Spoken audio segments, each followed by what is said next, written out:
Button Button by Richard Madison. The package was lying by the front door, a cup-shaped carton sealed with tape, their name and address pinned by hand. Mr. and Mrs. Arthur Lewis, 270E, 37th Street, New York, Newark, 10016. Norma picked it up, unlocked the door, and went into the apartment. It was just getting dark. After she put the lamp cups in the broiler, she sat down to open the package. Inside the carton was a push-button unit fastened to a small wooden box. A glass dome covered the button. Norma tried to lift it off, but it was locked in place. She turned the unit over and saw the folded piece of paper Scott taped to the bottom of the box. She pulled it off. Mr. Stewart will call on you at 8:30. Norma put the button unit beside her on the couch. She reread the typed note, smiling.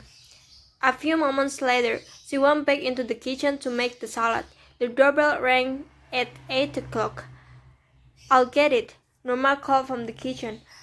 Arthur was in the living room reading. There was a small man in the hallway. He removed his hat as Norma opened the door. Mrs. Lewis? He inquired politely. Yes, I'm Mr. Stewart. Oh, yes, Norma repressed a smile. She was sure now it was a sales pitch. May I come in? Asked Mr. Stewart. I'm rather busy, Norma said. I'll get you your colored though. She started to turn. Don't you want to know what it is? Norma turned back. Mr. Stewart's tone had been offensive. No, I don't think so, she replied. It could prove very valuable, he told her. Monetarily? She challenged. Mr. Stewart nodded. Monetarily? He said. Norma found it. She didn't like his attitude. What are you trying to sell? She asked. I'm not selling anything, he answered. Arthur came out of the living room. Something wrong? Mr. Stewart introduced himself. The Arthur pointed toward the living room and smiled. What is that gadget anyway? I won't take long to explain, replied Mr. Stewart. May I come in? If you're selling something, Arthur said. Mr. Stewart shook his head. I'm not. Arthur looked at Norma. Up to you, she said. He hesitated. Well, why not? He said. They went into the living room and Mr. Stewart sat in Norma's chair. He reached into an inside coat pocket and withdrew a small red envelope. Inside here is a key to the Bell unit dome, he said. He set the envelope on the chair side table. The bell is connected to our office. What is for? Asked Arthur. If you push the button, Mr. Stewart told him. Somewhere in the world, someone you don't know will die, in return for which you will receive a payment of $50,000. Norma stared at the small man. He was smiling. What are you talking about? Arthur asked him. Mr. Stewart looked surprised. But I've just applied, he said. It is a practical joke? Asked Arthur. Not at all. The offer is completely genuine. You are making sense? Arthur said. You expect us to believe. Do you represent? Demanded Norma. Mr. Stewart looked embarrassed. I'm afraid I'm not at liberty to tell you that, he said. However, I assure you, the organization is of international scope. I think you better leave, Arthur said, standing. Mr. Stewart rose. Of course.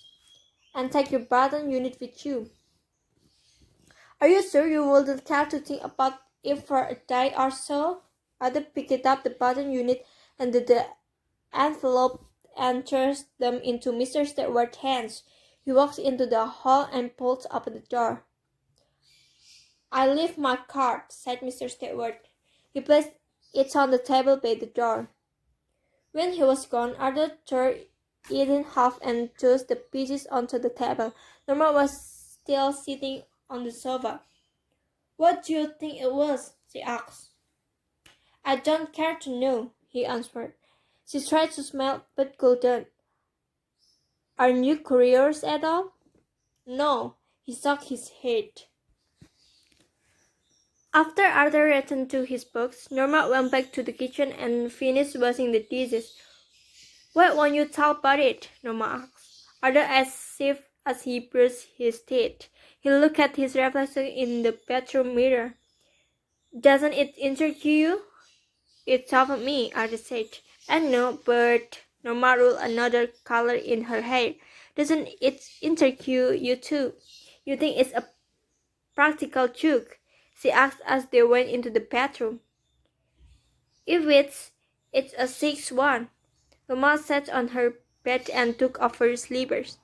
Maybe it's some kind of psychological research. Other stretch could be. Maybe some eccentric millionaire is doing it. Maybe. Wouldn't you like to know? Arthur shook his head. Why? Because it's immoral, he told her. Norma slid beneath the cover. Well, I think it's intriguing, she said. Arthur turned off the lamp and leaned over to kiss her. Good night, he said. Good night, she patted his back. Norma closed her eyes. $50,000, she thought. In the morning, as she left the apartment, Norma saw the card half on the table. Impulsively, she dropped them into her purse. She locked the front door and joined Arthur in the elevator. While she was on her coffee break, she took the card half from her purse and held the torn edge together. Only Mr. Stewart's name and telephone number were printed on the card. After lunch, she took the card half from her purse again and Scott taped the edge together. Why I'm doing this, she thought. Just before 5, she yelled the number. Good afternoon, said Mr. Stewart's voice. Norma almost hung up but restrained herself. She cleared her throat. This is Mr. Levis, he said. Yes, Mrs. Levis. Mr. Stewart sounds pleased. I'm curious. That's natural, Mr. Stewart said. Not that I believe a word of what you told us. Oh, it's quite authentic, Mr. Stewart answered. Well, whatever, Norma swallowed. When you said someone in the world would die, what did you mean? Exactly that, he answered. It could be anyone. Our big guarantee is that you don't know them. And of course, that you wouldn't have to watch them die. For $5,000? Norma said. That is correct. She made a coughing sound. That's crazy. No doubt that is the proposition, Mr. Stewart said. Would you like me to return the button unit? Norma stiffened. Certainly not. She hung up angrily. The package was lying by the front door. Norma saw it as she left the elevator. Well, of all the nerve, she thought. She glared at the curtain as she unlocked the door. I just won't take it in, she thought. She went inside and started dinner. Later, she went into the front hall. Opening the door, she picked up the package and carried it into the kitchen, leaving it on the table. She sat in the living room, looking out the window. After a while, she went back into the kitchen to turn the cutlets in the broiler. She put the package in a bottom cabinet. She threw it out in the morning. Maybe some eccentric millionaire is playing games with people, she said. Arthur looked up from his dinner. I don't understand you. What is charming? Let it go, he told her. Norma ate in silence. Suddenly, she put her fork down. Suppose it's a genuine over, she said. Arthur started at her. Suppose it's a genuine over. All right, suppose it is. He looked incredulous. What would you like to do? Get the button back and push it. Murder someone? Mama looked disgusted. Murder? How would you like doing it if you don't even know the person? Norma said. Arthur looked astounded. Are you saying what I think you are? If it's some old Chinese peasant 10,000 miles away, some disease native in the Congo. How about a baby boy in Pennsylvania or the country? Some beautiful little girl on the next block. Now, you're loading things. The point is, Norma, he continued. What's the difference whom you killed? It's still murder? The point is, Norma broke in. If it's someone you've never seen in your life and never will see, someone whose death you don't even have to know about, you still wouldn't push the button. Arthur stared at her, appalled. You mean forward $50,000? Arthur. What has the amount? $50,000? Arthur. Norma interrupted. A chance to take the trip to Europe we've always talked about. Norma, no. A chance to buy the cottage on the island. Norma, no. Her face was white.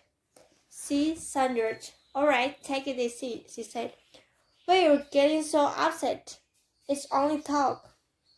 After dinner, Arthur went to the living room. Before he left the table, he said, I'd rather not discuss it anymore. If you don't mind, Norma shrugged. Fine with me. She got up earlier than usual to make pancakes, eggs, and bacon for Arthur's breakfast.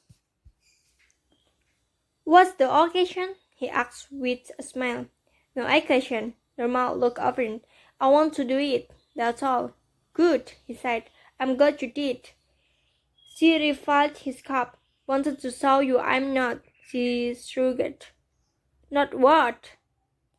Selfish. Did I say you were? Well, she gestured vaguely.